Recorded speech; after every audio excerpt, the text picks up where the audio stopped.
So if you're following the Resilient Jenkins, you'll see that they had to spend one night away from the motel that they're at. And I want to explain to you why that is.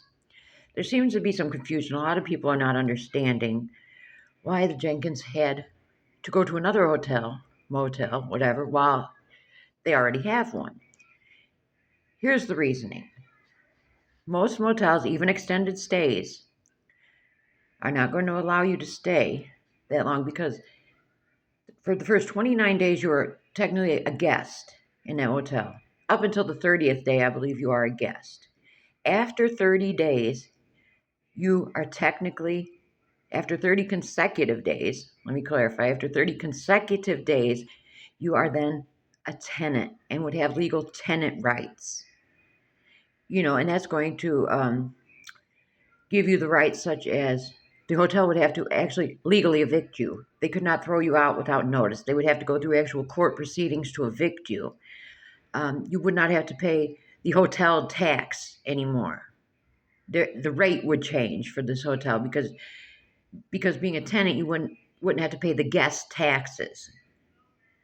And I'm sure that this motel where they're staying is quite aware of who they are, and they knew that they would be the ones to pull it if they let them establish residency. So that's why the Jenkins had to go spend a night away at a separate hotel. Because had they spent more than 30 days consecutive, they would have been able to claim tenant rights. You can Google this. I know it's I'm not 100% sure that it's every state, but it is in most states. After 30 consecutive days, some states call them squatters' rights. I mean, they're very similar. A homeless person can go if they can gain access into any an apartment, a home, anything. If they are there for 30 consecutive days, and can prove that they've been there, establish getting mail there, and have proof that they've been there 30 days, they have squatters' rights. They're a legal tenant. Then that homeowner or apartment or whatever would have to legally evict them. It's basically the same thing with hotels. If they allowed you to stay those days, you're a tenant. You have rights then. And no hotel is going to allow that because there would be, quite a few people that would try that because as soon as they would be there 30 days, they could technically then quit paying the, as you would call it at that point, rent. In the hotel, anybody that's been through evictions knows it's a lengthy process. They would have to wait for you to be behind on paying them. Then they're going to have to file the papers in the court, wait for a court date. You're going to go to court, and then usually a judge is going to give you at least anywhere between 2 weeks and 30 days to vacate the property. So you're looking at from start to finish, it can be anywhere from 3 to 6+ months before they could get you out of there. So that's why the Jenkins had to spend a night somewhere else. So they document them taking this trip.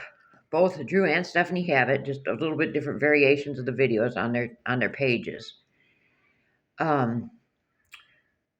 They show him packing up everything. On Drew's video, he shows that for this one night, mind you, one night in a separate room, they took the PS5 with you and have the audacity to blame it on the little toddler.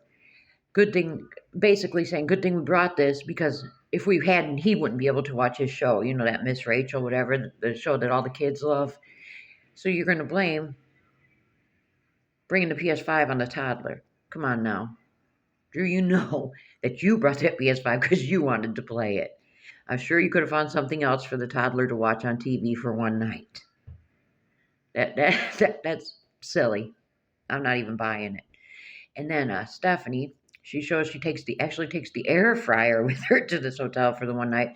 And I'm almost thinking they brought an extra TV with them because this room has it appears to be queen size beds in it. And there's, the night table in between the two beds, the nightstand, and they have a TV setting on it. Now, you don't see a setup like that normally in a hotel that, the television is going to be in front of you on the dresser or on the wall. So I'm quite certain they brought an extra TV with them to this hotel room. And she brought the air fryer, made them something to eat. And then they're on the balcony of the hotel, and the kids are running up and down the balcony here with no shoes on, just their socks. And Stephanie says, socks can be replaced. I'm glad we have money just to replace socks unnecessarily because we're letting our kids run with no shoes on. But complaining you're struggling, but you're going to spend more unnecessary money.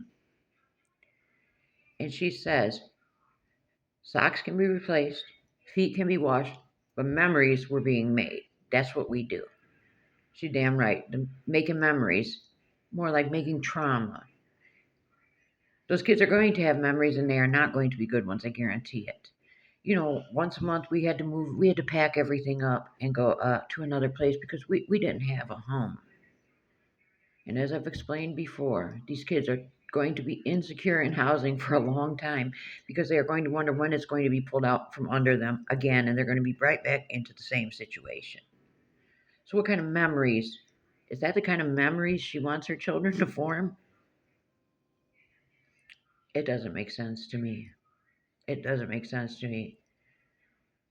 And also in the video, she shows them getting into the car. She's sitting in the back seat. It appears that Deshawn is in the front seat. She's in the back seat, has the baby on her lap, and it appears they all went in one.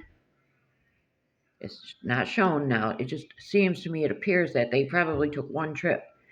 So I am guessing she probably had those two youngest children on her lap, no car seats, to go to this other motel. That's the only way they could have all fit in the car. And it appears they're getting ready to go. Why else would she just make a video of herself sitting in the back seat with two of the other children, Deshawn in the front, and the baby on her lap? Because they were going to pull off like that, I guarantee it. So again, she's disregarding the safety of her children.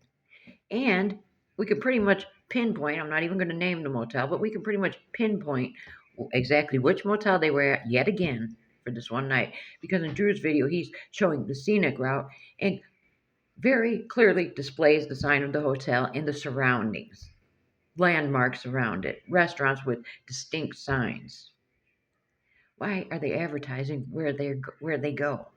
Again, disregarding the safety of the children.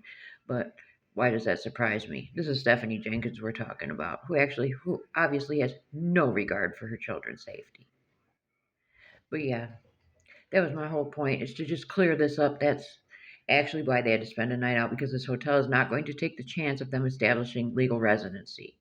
Which brings up the question of, in a previous video, she was talking about receiving their mail there so they could get a post office box, and she says several other people at this motel use it as a mailing address.